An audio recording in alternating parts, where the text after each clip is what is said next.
tal? Bienvenidos a una nueva entrega de esta serie de publicaciones que estamos realizando en relación a aspectos clave en materia de seguridad social. Vamos a meternos de lleno hoy en la incapacidad permanente. Vamos a ver cada uno de los requisitos que se exigen para el acceso a la misma, la cuantía y otros aspectos relacionados al trámite de la incapacidad permanente. Y vamos a comenzar por el concepto de la incapacidad permanente, que viene regulado en los artículos 193 a 200 del texto refundido de la Ley General de la Seguridad Social. La incapacidad permanente es la situación del trabajador que, después de haber estado sometido a un tratamiento prescrito, presenta una reducción anatómica o funcional grave, susceptible de determinación objetiva y previsiblemente definitiva, y lo más importante, que disminuya o anula la capacidad laboral. Es importante indicar que no será impedimento para la calificación en la situación de incapacidad permanente la posibilidad de recuperación de la capacidad laboral del incapacitado si dicha posibilidad se estima médicamente como incierta o a largo plazo. Y si ya existe una situación de discapacidad en el momento de afiliarse al sistema, ¿es eso impedimento para que se produzca, una vez afiliado, un reconocimiento de la incapacidad permanente? Pues lo que nos dice la legislación en este sentido es que las reducciones anatómicas o funcionales que ya existían en la fecha de afiliarse al sistema no impedirán la calificación de la situación de incapacidad permanente. Ahora bien, es importante indicar en este sentido que cuando se trate de personas con discapacidad y con posterioridad a la afiliación tales reducciones se hayan agravado, provocando por sí mismas o por concurrencia con nuevas lesiones o patologías una nueva disminución o anulación de la capacidad laboral que tenía el interesado en el momento de la afiliación, sí será posible, por tanto, el reconocimiento de la situación de incapacidad permanente. Pues vamos a hablar ahora del proceso de incapacidad permanente, y es importante marcar un hito, que es el cumplimiento de los 365 días de duración de la incapacidad temporal, ya sea por riesgos profesionales o comunes. Una vez que transcurren estos 365 días de incapacidad temporal, el Instituto Nacional de la Seguridad Social, a través de los órganos competentes para evaluar, calificar y revisar la incapacidad permanente, esto es, los equipos de valoración de incapacidades, es el único órgano competente para resolver en cualquiera de estos tres sentidos. Reconocer la situación de prórroga por 180 días más, estoy hablando de la prórroga de incapacidad temporal. En segundo lugar, determinar el inicio de expediente para la declaración de la incapacidad permanente. Y en tercer lugar, emitir el alta médica por curación o incomparecencia a los reconocimientos médicos convocados por el Instituto Nacional de la Seguridad Social.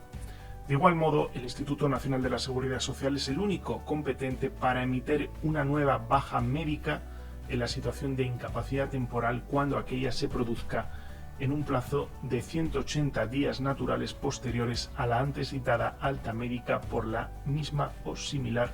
patología. Pues bien, si se ha producido, como indicaba en el primer punto, la prórroga de 180 días más de incapacidad temporal, alcanzamos 545 días de incapacidad temporal. Pues bien, una vez alcanzados, en un plazo de 3 meses se examinará el estado del incapacitado a efectos de su calificación en el grado de incapacidad permanente que corresponda. No obstante, hay otra excepción.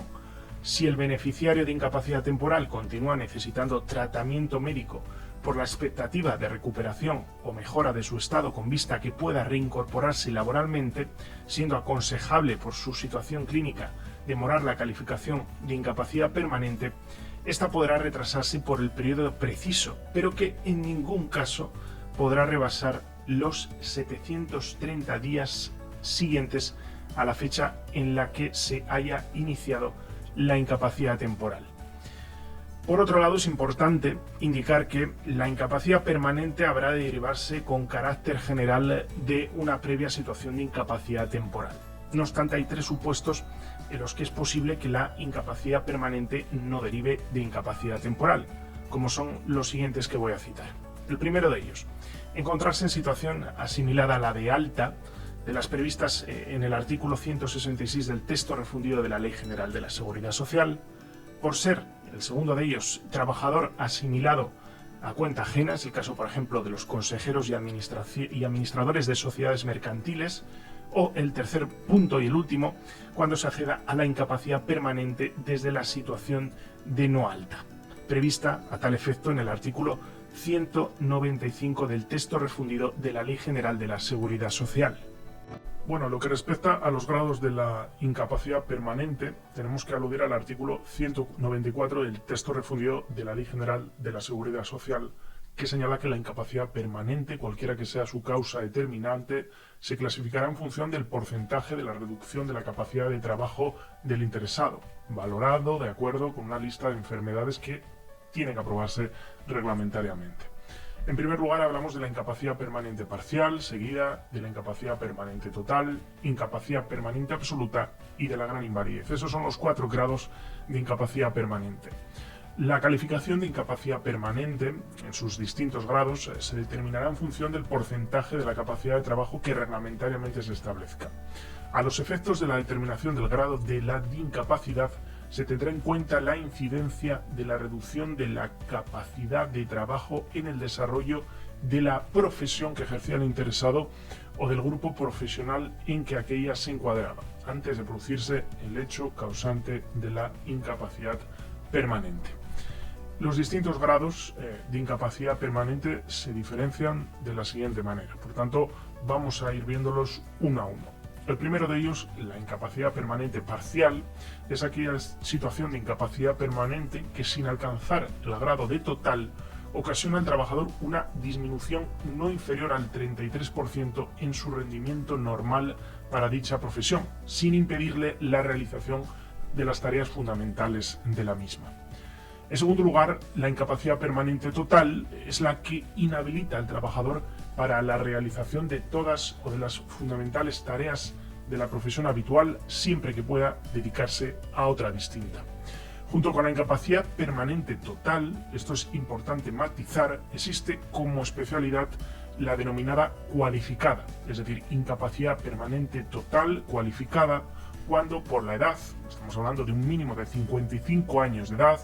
falta de preparación general o específica y circunstancias sociales y laborales del lugar de residencia del trabajador, se presume una dificultad general de obtener empleo en la actividad diferente a la que venía desarrollando el trabajador. En tercer lugar, vamos a hablar de la incapacidad permanente absoluta, que es la que inhabilita al trabajador para toda profesión u oficio. Y en último lugar, vamos a hablar de la gran invalidez, que es la situación del trabajador afectado por una incapacidad permanente absoluta y que, como consecuencia de pérdidas anatómicas o funcionales, necesite la asistencia de otra persona para realizar los actos más esenciales de la vida, tales como vestirse, desplazarse, comer y otros análogos.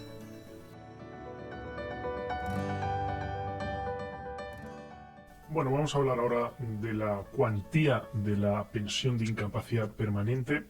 y hay que hablar en primer lugar de la base reguladora y hay que hacer una distinción entre incapacidad permanente parcial y la incapacidad permanente total, absoluta y gran invalidez. La parcial tiene una especificidad porque es el único grado de incapacidad permanente que conlleva el pago de una cantidad a tanto alzado consistente en 24 mensualidades de la base reguladora que hubiera servido de base para la determinación de la prestación económica de incapacidad temporal. Y por otro lado, la incapacidad permanente total, absoluta y gran invalidez implica una pensión vitalicia calculada por la aplicación a la base reguladora de un porcentaje variable según los grados de incapacidad permanente. Dicha base reguladora es diferente según cuál sea el riesgo causal de la contingencia. Hay que hacer una distinción en función de la incapacidad permanente derivada de enfermedad común, de accidente no laboral o de riesgos profesionales. En fin, en la primera de los supuestos, la incapacidad permanente derivada de enfermedad común, el artículo 197 del texto refundido de la Ley General de la Seguridad Social nos indica que será el resultado de dividir entre 112 las bases de cotización del interesado de los 96 meses anteriores al mes previo al del hecho causante. 96 meses, para que nos hagamos o tomemos una referencia, son 8 años, equivalen a 8 años. El artículo 197 del texto refundido indica que cuando el periodo de cotización exigido sea inferior a 8 años, porque los periodos de carencia exigidos son variables en función de la edad que tenga el interesado en cada momento, como veremos, pues la base reguladora se obtiene en ese caso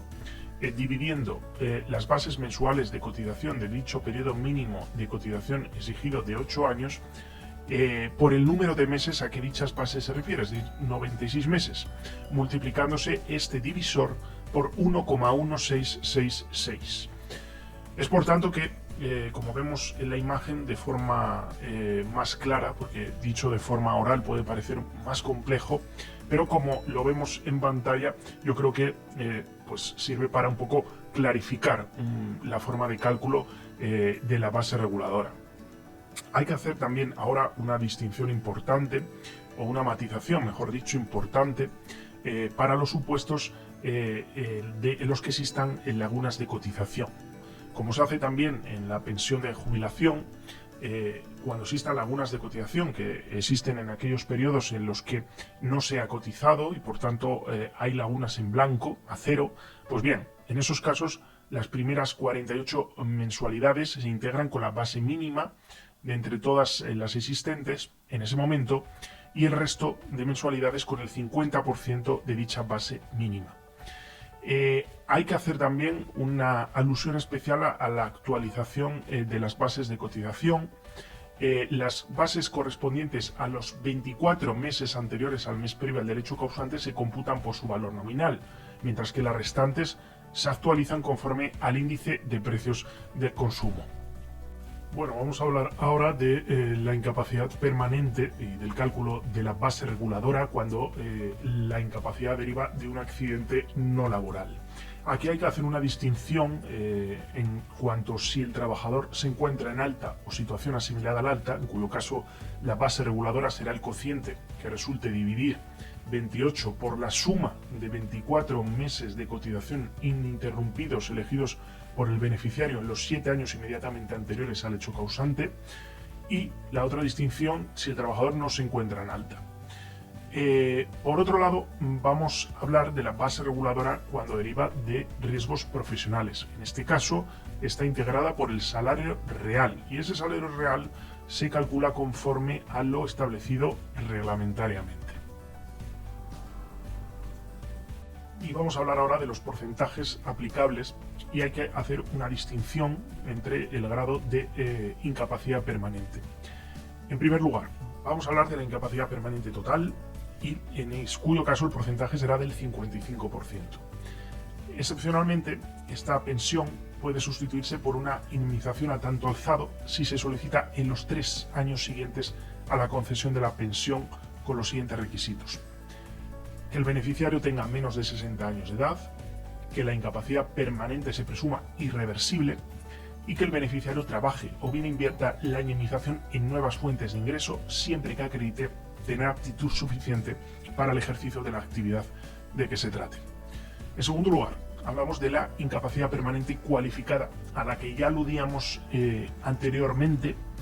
y hay que tener presente que será del 75%. Por tanto, hay un incremento del 20% respecto de la que no es cualificada, que era del 55%. Bien, este incremento del 20% hay que tener muy claro que puede quedar en suspenso durante el periodo en el que el beneficiario obtenga un empleo. En tercer lugar, vamos a hablar de la incapacidad permanente absoluta, en cuyo caso el porcentaje aplicable será del 100%. Y en último lugar, vamos con la gran invalidez. Si el trabajador fuera calificado de gran inválido, tendrá derecho a una pensión vitalicia correspondiente a la incapacidad permanente absoluta, que ya hemos visto que era del 100%, incrementándose su cuantía con un complemento destinado a que el individuo pueda remunerar a la persona que le atiende. El importe de dicho complemento será equivalente al resultado de sumar el 45% de la base mínima de cotización vigente en el momento del hecho causante, más el 30% de la última base de cotización del trabajador correspondiente a la contingencia de la que derive la situación de incapacidad permanente. Y en último lugar, hay que hacer una alusión especial al porcentaje aplicable cuando el sujeto cumple 67 años de edad. En estos casos, se accede a la pensión de incapacidad permanente derivada de contingencias comunes por no reunir los requisitos para el reconocimiento del derecho a la pensión de jubilación. La cuantía de la pensión será equivalente al resultado de aplicar a la correspondiente base reguladora el porcentaje que corresponda al periodo mínimo de cotización que está establecido en cada momento para el acceso a la pensión de jubilación. Por tanto, estamos hablando, este caso en particular, de los casos en los que una persona acceda a la pensión de incapacidad permanente siempre y cuando no reúna los requisitos para el reconocimiento del derecho a la pensión de jubilación. Vamos allá con los requisitos para el acceso a la pensión de incapacidad permanente, y en particular son dos, aunque como veremos no se dan en todos los supuestos. El primero de ellos es estar afiliado en alta o en situación asimilada a la alta. No obstante, se prevé el acceso a las pensiones de incapacidad permanente absoluta o de gran invalidez, aunque los interesados no se encuentren en el momento del hecho causante en alta o en situación asimilada a la alta. El segundo de los requisitos es tener cubierto un periodo mínimo de cotización, es decir, un periodo de carencia. No obstante, solamente se exigen los supuestos de enfermedad común y también cuando el interesado no se encuentre en situación de alta o asimilada al alta en los supuestos de accidente no laboral. En particular, los periodos que se exigen, como podemos ver reflejado, son en enfermedad común, distinguiendo entre los grados de incapacidad permanente. En primer caso, incapacidad permanente parcial, 1.800 días, en los 10 años anteriores, que es donde tienen que estar localizados, y la incapacidad permanente total, absoluta y gran invalidez hace una distinción en función de la edad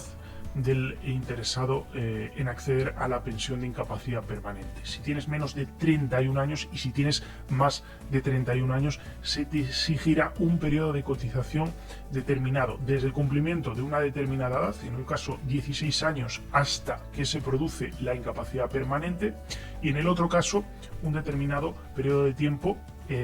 desde los 20 años de edad hasta que se produce la incapacidad permanente. Para concretar, si tienes menos de 31 años, se exige que tengas cotizado una tercera parte del tiempo que transcurre entre el cumplimiento de los 16 años y la incapacidad permanente. Si tienes más de 31 años, se exige que tengas cubiertos, cotizados, una cuarta parte como mínimo del tiempo entre el cumplimiento de los 20 años de edad y el hecho causante de la pensión de incapacidad permanente. En este caso, además, se exige un mínimo de 5 años y que una quinta parte esté situada en los 10 años anteriores a la incapacidad permanente. Como vemos, en accidente no laboral, accidente de trabajo y enfermedad profesional no se exige periodos previos de cotización, y en los supuestos en los que el sujeto no esté en alta se exigirán 15 años para los supuestos de que esa incapacidad permanente derive de enfermedad común o accidente no laboral, en cuyo caso 3 años deben estar comprendidos en los 10 años inmediatamente anteriores al hecho causante, y en los supuestos de accidente de trabajo y enfermedad profesional no se exige periodo previo de cotización en ningún caso, puesto que se considera un alta de pleno derecho.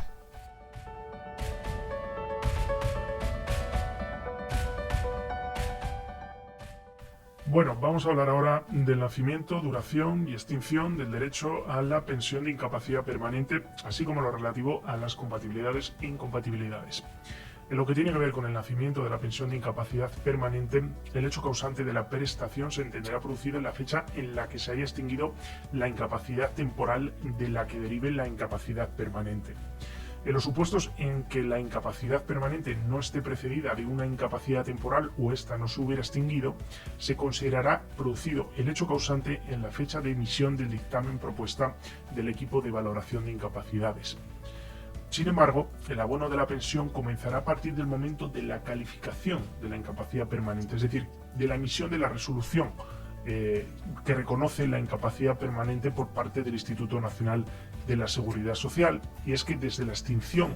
de la incapacidad temporal por agotamiento del plazo o por alta médica con propuesta de invalidez se ha producido la prórroga de los efectos de la incapacidad temporal.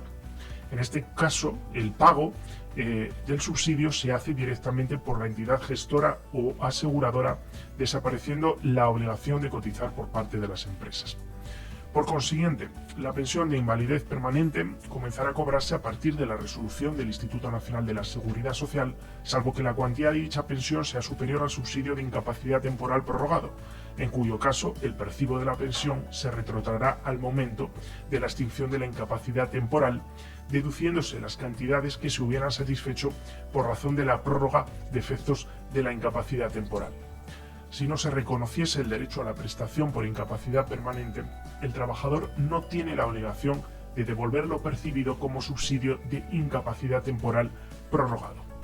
En lo que respecta a la duración de la pensión de incapacidad permanente, el carácter vitalicio de las pensiones les atribuye una duración en principio indeterminada, salvo cuando la protección consiste en prestaciones de pago único. Sin embargo, la revisión de la incapacidad permanente puede implicar la transformación de la pensión. Vamos a hablar ahora de la extinción de la pensión de incapacidad permanente. Puede producirse la extinción por tres circunstancias. Como consecuencia de la revisión de la incapacidad permanente, por fallecimiento o por causar derecho a la pensión de jubilación.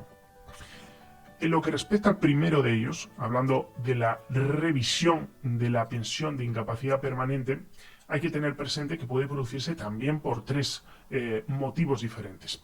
Porque haya llegado la fecha determinada en la resolución de incapacidad permanente, ya que puede establecer dicha resolución de reconocimiento de incapacidad permanente una fecha de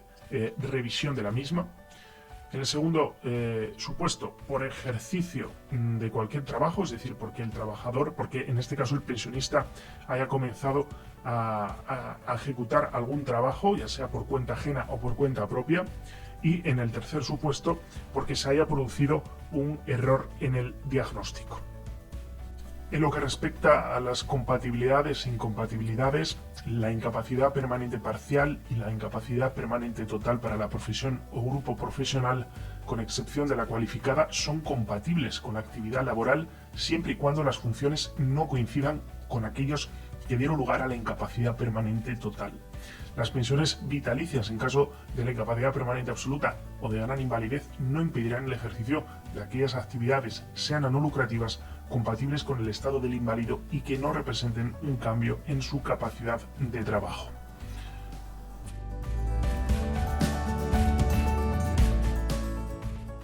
Vamos ahora con la invalidez del seguro obligatorio de vejez e invalidez, que se mantiene para causar derecho a estas prestaciones a quienes no se encontraran en activo en la fecha 1 de enero de 1967. La acción protectora de este seguro obligatorio de vejez e invalidez las podemos englobar en tres situaciones. La primera de ellas, invalidez permanente y absoluta para su profesión habitual de un trabajador que sea mayor de 50 años. Invalidez de un trabajador mayor de 30 años pero menor de 50, producida por alguna de las siguientes causas: pérdida total o en sus partes esenciales de las dos extremidades superiores o inferiores, pérdida total del movimiento análogo a la mutilación de las extremidades superiores o inferiores, pérdida total de la visión o enajenación mental incurable. En el supuesto de incapacidad permanente total para la profesión habitual, también padecida por un trabajador mayor de 60 años. En cuanto a los requisitos, se exige para tener derecho a las prestaciones del SOVI no tener derecho a ninguna otra pensión a cargo de los regímenes que integran el sistema de la seguridad social, a excepción de la pensión de viudedad, que es compatible, que la incapacidad no derive de accidente de trabajo o enfermedad profesional indemnizable y que tengan cubiertos 1.800 días de cotización al seguro obligatorio de vejez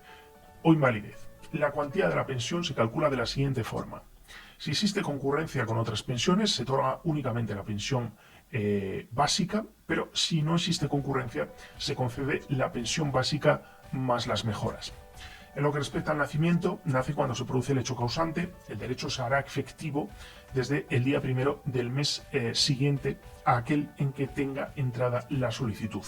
en lo que respecta a la suspensión o extinción, es incompatible con la realización de cualquier trabajo o actividad que determine su inclusión en el sistema de la seguridad social, quedando en suspenso el derecho a la misma. La extinción de la pensión se produce por las mismas causas y supuestos que las pensiones reconocidas al amparo de la legislación actual del régimen general de la seguridad social. Bueno, quiero terminar esta exposición no sin antes haciendo una somera alusión a la iniciación del procedimiento y a la finalización del mismo.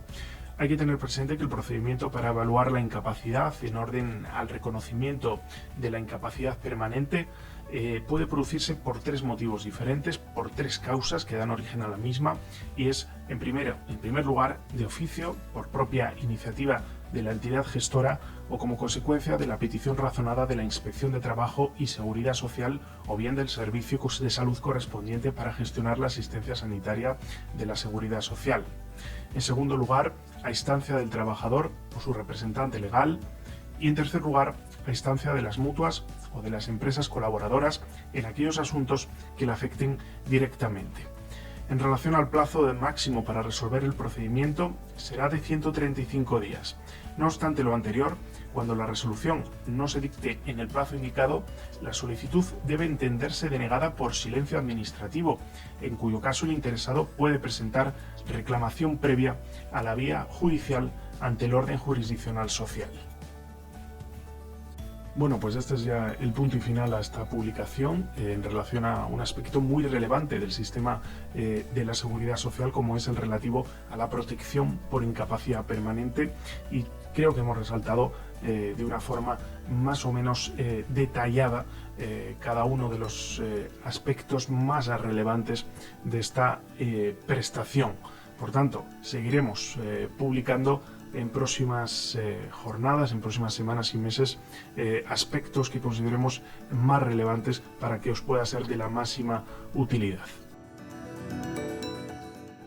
Y si quieres mantenerte informado de todas las novedades que acontezcan en relación a la oposición de gestión de la Administración de la Seguridad Social o bien a cualquier aspecto en relación a la normativa laboral y de seguridad social, puedes suscribirte a nuestro canal de YouTube y también a nuestras redes sociales, ya sea por Facebook o por Instagram. Y por supuesto también en nuestra página web formacionlegal.es. Pues nada más, un saludo.